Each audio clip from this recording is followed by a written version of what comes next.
This is a reading of Brenda's blog titled, Wrong is So Yesterday. Dear ones, you are proving more resilient in your need to be right than even you thought possible before birth in this lifetime. There is no right nor wrong, merely differing viewpoints, just as is true with historical perspective. Such can be indicated by the histories of the same event in different decades or historical periods. For example, in the United States, eminent domain was touted as the right course of action prior to the 1900s. Native Americans were considered subhuman and aggressors, as Caucasians claimed the land. That approach is now often reported with disdain, but at the time of those events, it seemed historically correct. So it is now. Your need to be right is not necessarily the best or only viewpoint, merely your viewpoint. It is time to realize that no one claims a perspective without a personal interest. So it is, your view is more personal than global, and your view is merely part of the minutiae of the whole. This is not to say you need not have a viewpoint, but instead to caution you against seeing that viewpoint as closed, as right or wrong, for it is neither. As you become more advanced in your 5D and beyond world, you will discover that allowing only one viewpoint limits both your personal and world options. This is a new world, in a new time. It was necessary for your grandparents and great-grandparents to open their minds to automobiles, airplanes, the radio, and telephones. It is time for you to set aside your preconceived knowingness of what is possible or right. Just as horse-driven carriages went by the wayside when automobiles were introduced, so too will your world change in ways you cannot yet imagine. You will miss the beauty of all that is now happening in the world beneath the surface of general knowingness if you insist on your way, likely the 3D way, is the only way. Do you not sense how quickly your world is changing?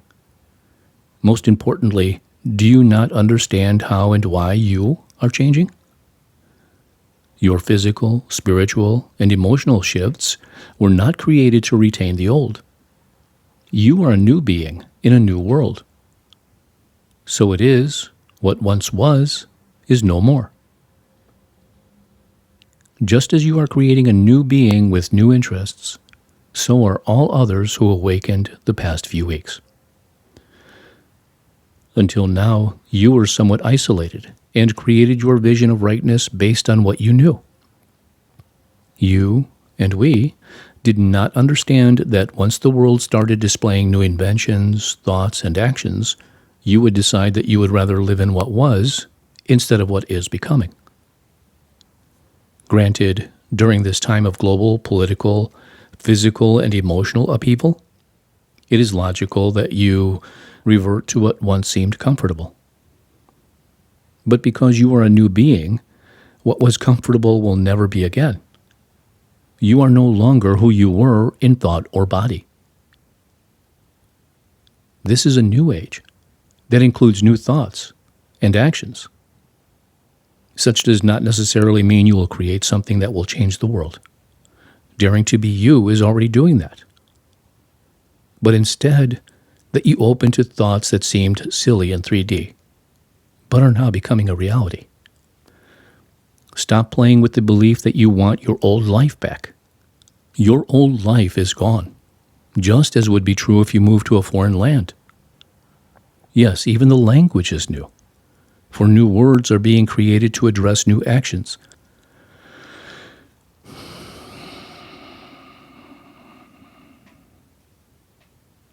And in time, those words will disappear as nonverbal communication becomes the norm.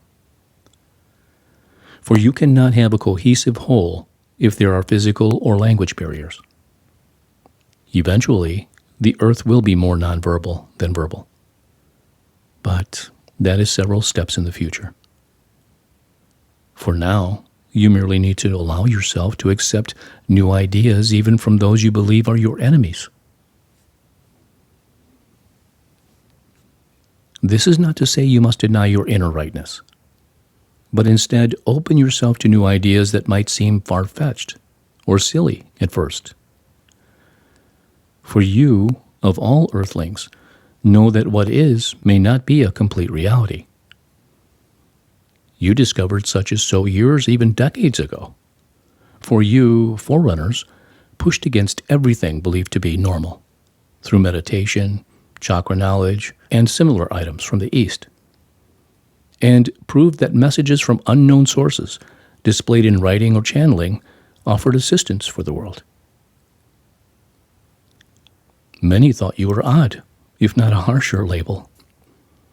You persevered to become part of the mainstream, as is now happening.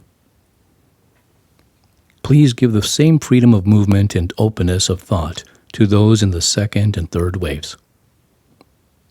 For many, areas they are discovering, inventing, or promoting may be far-fetched to you. These new idea people might even be those with whom you are uncomfortable. Allow that to be. You need not become their best friend or even acquaintance. Your only responsibility is to allow them to be. For just as you were once tadpoles who evolved into frogs, so too are now the second and third waves as they go through their testing of what is right for them, and therefore the world.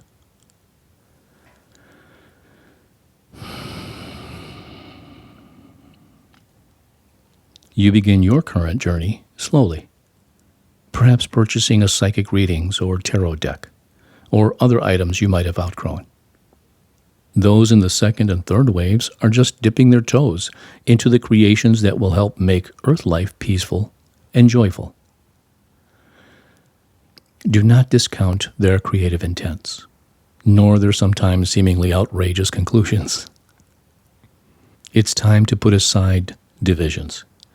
It's time to create a world of peace, and yes, love. Neither of which is possible if right and wrong are pushed to the extent that has been true in these past few decades. Different is the term of the hour and the decade. Bad and wrong are of yesterday. So be it. Amen.